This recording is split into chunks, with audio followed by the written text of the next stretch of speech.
Well, welcome today to Round Glass. My name is Vishvapani Blomfield, and thank you so much for joining me in this session, and we're exploring qualities of awareness. In today's practice, we're going to be exploring the mind's capacity to focus, alternatively to be unfocused.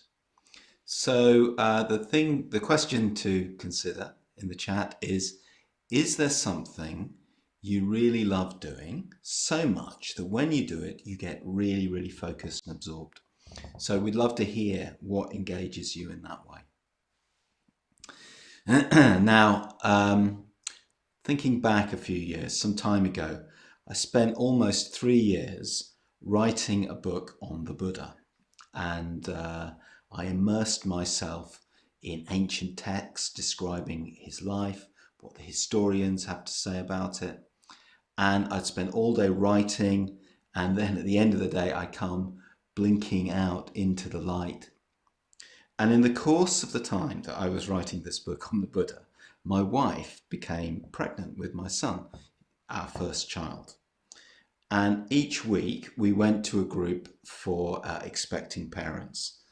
And my wife tells me that when I went there, I would turn white as the leader described the process of giving birth. So that was partly squeamishness, but not just that. It was that my attention was largely focused thousands of years in the past. And the class was reminding me of this really big thing that was happening in the present. Oh my God.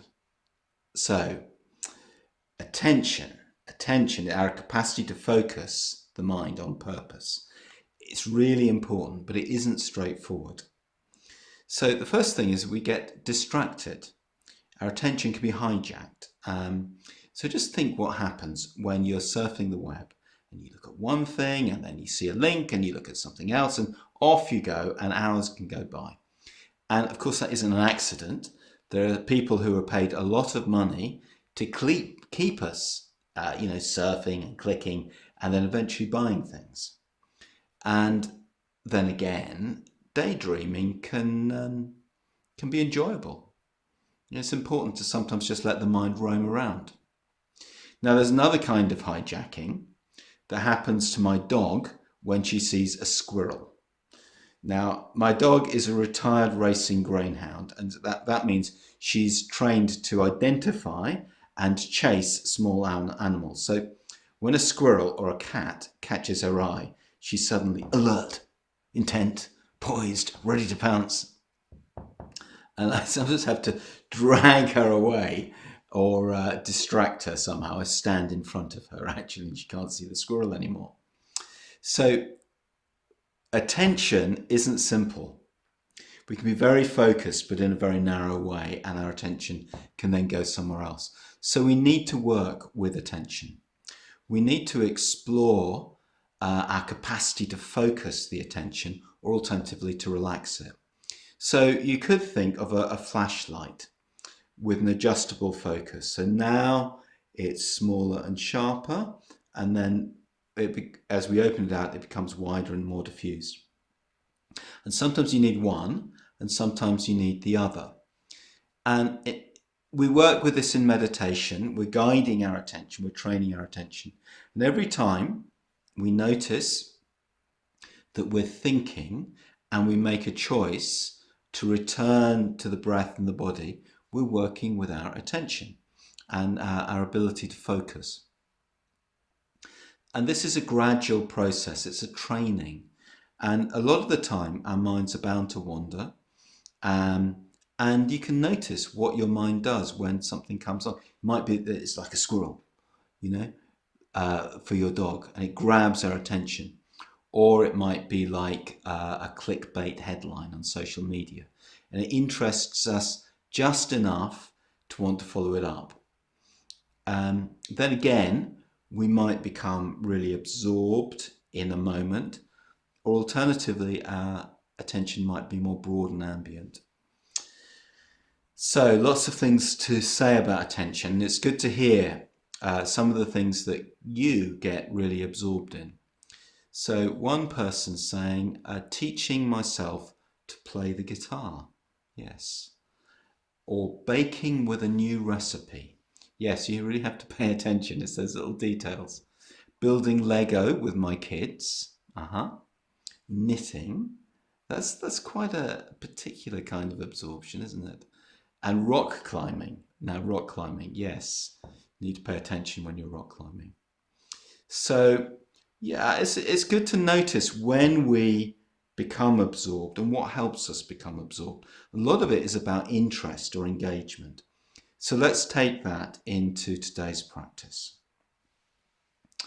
Now, we start with just setting ourselves up, deciding how we're going to sit, finding a way that's comfortable and alert, and maybe just paying a little bit of attention to the alertness today because we're looking at focus. So, of course, it's fine to lie down. It's fine to sit in a chair. All of those things are fine, but we do need a posture that's going to help keep us alert.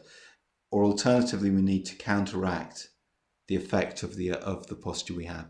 If you're lying down, then you might need to keep your eyes open to stay focused. Otherwise, you might drift.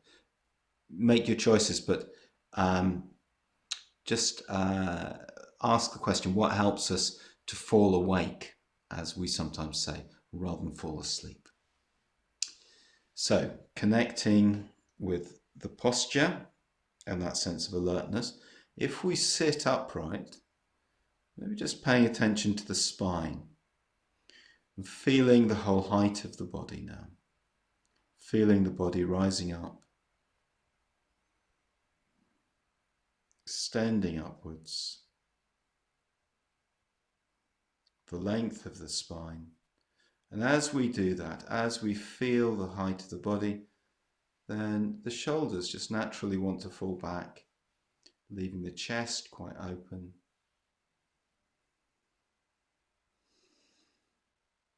And just having the chin tucking in slightly, and that keeps that sense of extension in the back. But we don't want any kind of tension. We don't want to feel stiff. So we can imagine that there's a tiny thread, a gossamer thread, just drawing us upwards. It's giving us that sense of uplift, but without holding us stiffly. So then we can just let the weight settle back down. Okay. So this, if we pay attention to the spine in this way, we are focusing on the element of alertness and attention.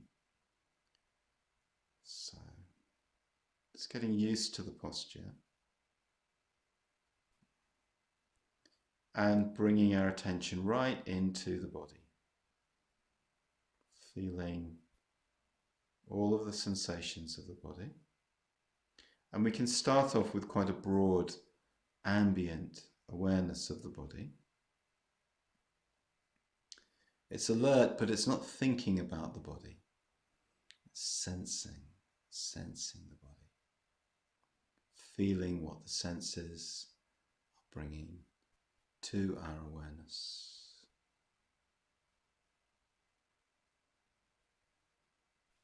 Breathing, and we can maybe take a deeper breath.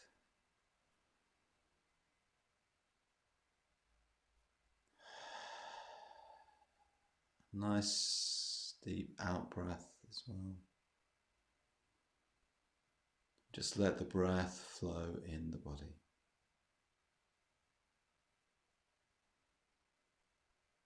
It's connecting with the body. And connecting with the breath.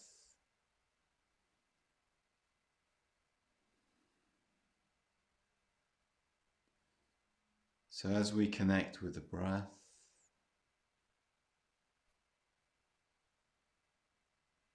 we're giving ourselves a focus.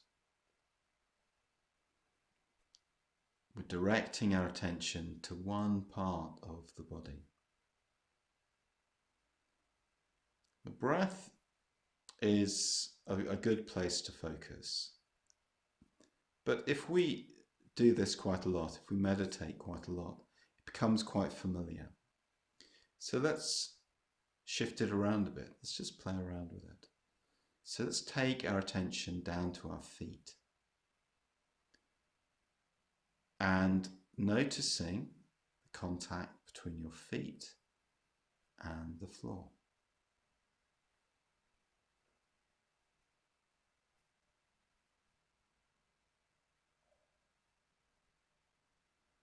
And whatever we feel, whatever the senses are at the ball of the foot and the base of the foot, the top of the foot, the heel, the ankle, just really sensing what's there.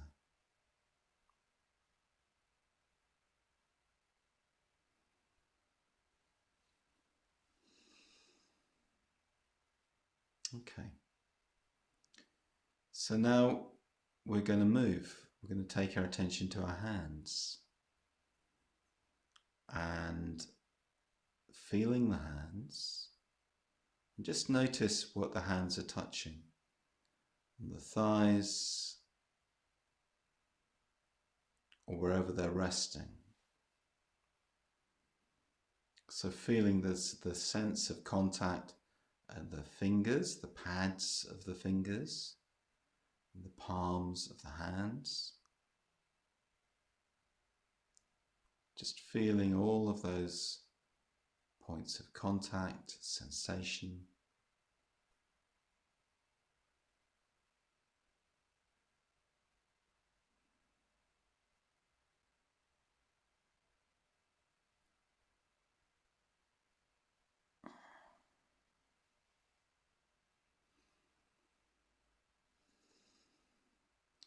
Maybe just squeeze your fingers a little bit.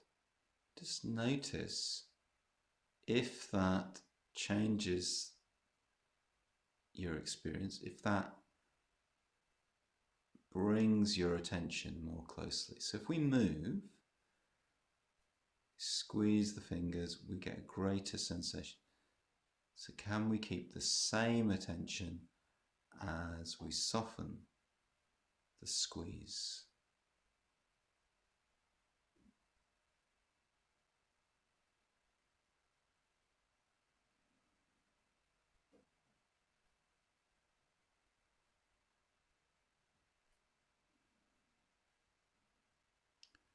Okay, so now let's take our attention to the nose.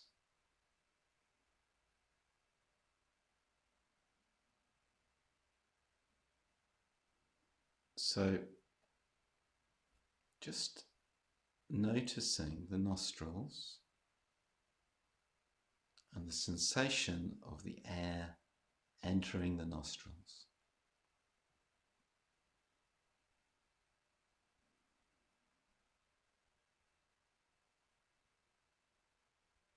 It may be a brushing sensation, maybe a sense of coolness.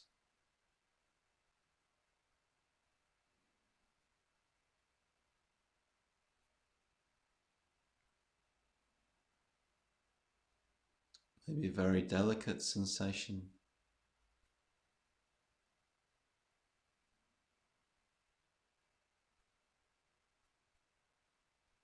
Maybe sharp, maybe diffused.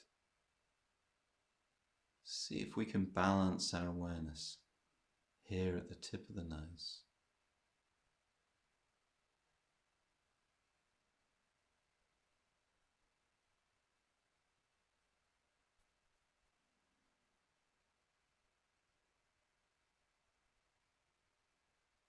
And then coming back to the belly.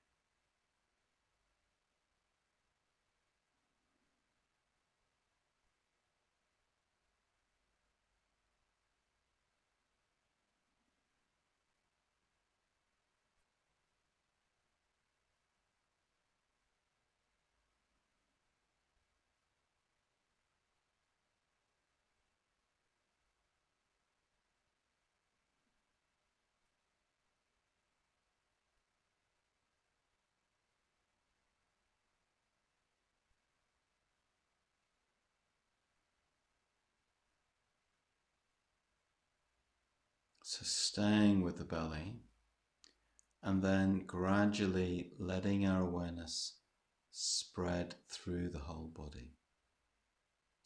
So what we're doing now is we're moving from a very narrow focus, very specific focus, to a much broader and more ambient focus. Seeing if we can include the whole body, like changing from a narrow beam to a wide beam, or on a camera from a zooming in to zooming out.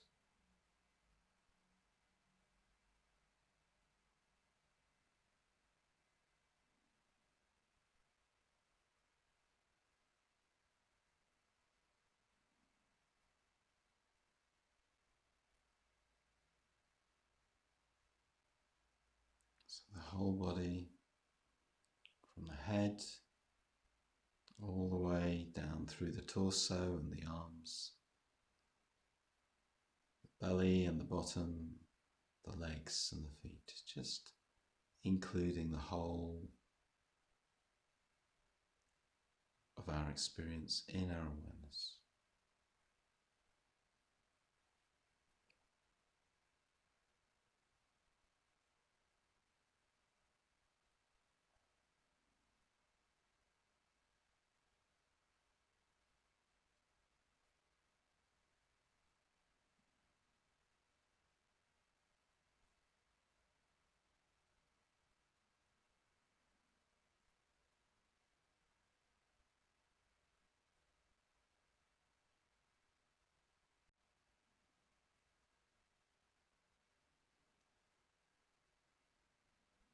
And also as we sit, including thoughts and feelings, it's noticing how our experience is changing and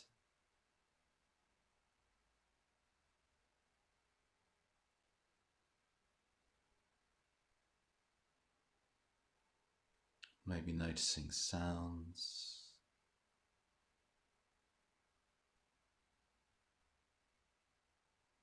having a sense of the room we're in. So we're moving right out now, zooming out. Just including the whole of experience.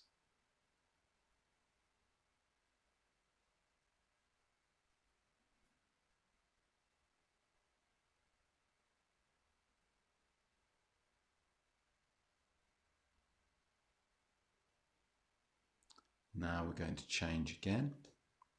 Going to zoom right back in, back to the tip of the nose. It's a zoom or it's a jump cut. We're just going straight back to the tip of the nose.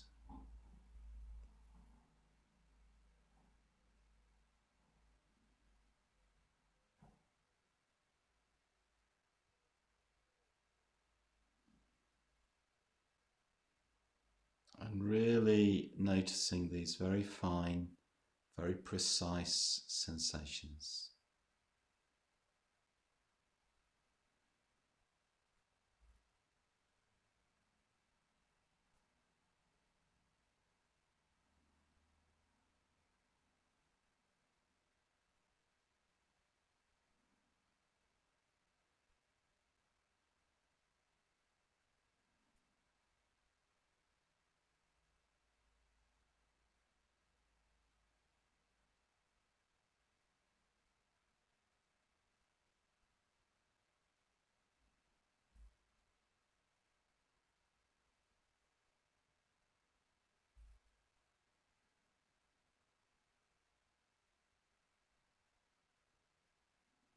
Just staying present.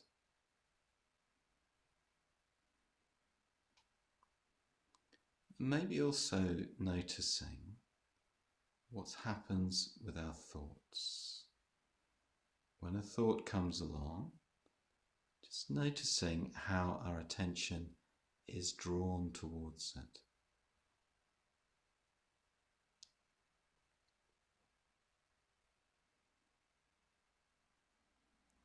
Can we feel that tug?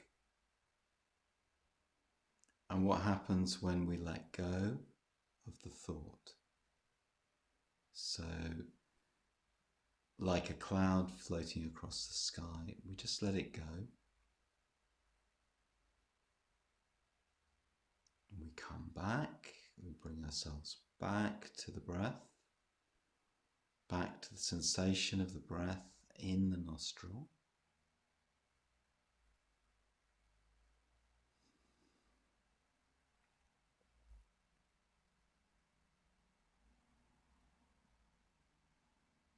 Breathing in, breathing out.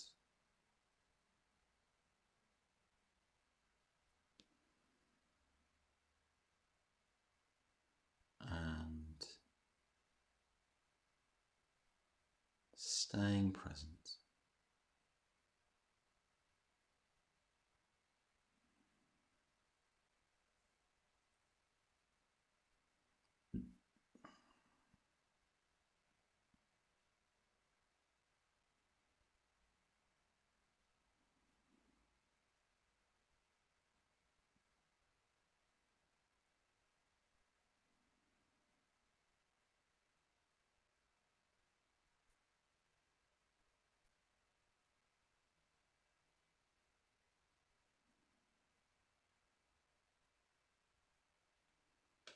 Now just letting go of any sense of effort, just resting.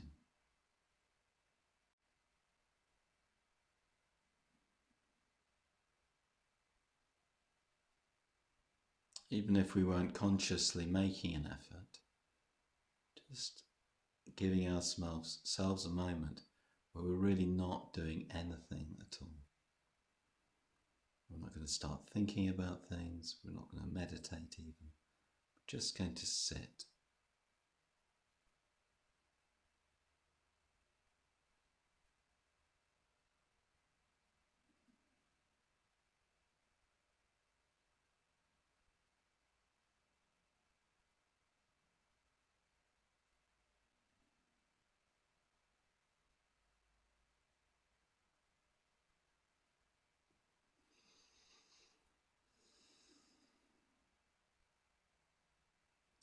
So now we're starting to come towards the end of the practice and going to start making a transition. And just encouraging a little bit of movement in your body. It's a way of stimulating the senses in a slightly different way. Moving fingers, toes, shoulders, maybe the neck. Just find the things that help you as we make that transition. That's right, and gradually, if you want to finish the practice now, which you needn't, but if you do, then we're going to need to open our eyes and just come back. Here we are. And again, the transition continues even after we've opened our eyes. And I think that's quite important. Even once we finish the whole session, you're still making a transition. But at this stage, it helps just to reflect, what happened in the practice, what the experience was. We were moving our focus around, so moving to different parts of the body, the nose, but doing those in quite a detailed way, in a narrow way, and then opening out the awareness, and then coming back in again. So how was all of that for you? No right or wrong answers. So whatever the practice was, just noticing and just being with what it left us with.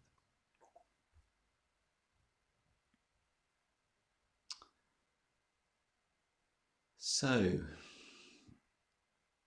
in this practice, we're exploring how we can focus narrowly and precisely, and then more broadly.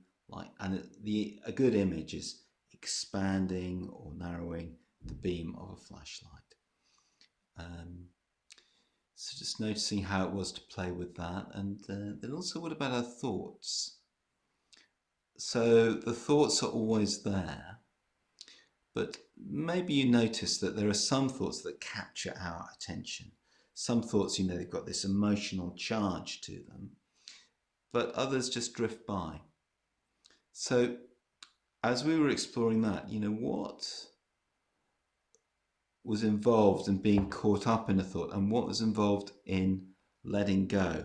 Because if we're looking at our capacity to focus or when we are or are not focused, all that's part of it. I think this is a very rich area to explore. We are always focusing to some extent and on something or other. And maybe our attention has got captured, but then we're focusing on the thing that's captured it or hijacked it. And in the course of the day, there's plenty of opportunities to explore all of that. So here are some questions that we could ask. So as we go through the day, you can just ask, right, what's my focus just now? And how do I know that that's my focus? Is my focus steady or is it changing a lot? Did I choose to focus on this or was my attention caught by something? And then there's the question around multitasking and so on. Now, can I focus on several things at once? If not, what happens when I'm doing several things at once? Is my focus scattered? Does it move from one to the other? Now, what conditions help me focus? That's a really good question to ask. And what makes it harder? And then a slightly broader question about lifestyle. What happens if I simplify my experience by reducing input? So that might mean, quite consciously doing just one thing at a time. So there's a lot to explore in all of that. And I think it really is valuable. The attitude of being curious and exploring is really helpful, partly because there's a sort of emotional load to this idea of focus. I should be focused. I should be following the breath all the time when I'm meditating. I shouldn't be scattered. I shouldn't be, but life isn't always that simple. I mean, for example, you might have lots of things to do. You might have a child and some work you're trying to get on with and other people who are around who need some attention. So, we can't always choose just to be doing one thing at a time. And I think learning to be more conscious with that is part of the art. Okay, so let's finish with a little poem by the Irish poet W.B. Yeats. It's very simple, but it includes a wonderful image of everything being intensely focused. Okay? What they undertook to do, they brought to pass. All things hang like a drop of dew upon a blade of grass. So, thank you for sharing this time, and please continue to explore your meditation practice with us. You can check out our daily live meditations at round.glass or on the app. And have a mindful day, whatever it brings.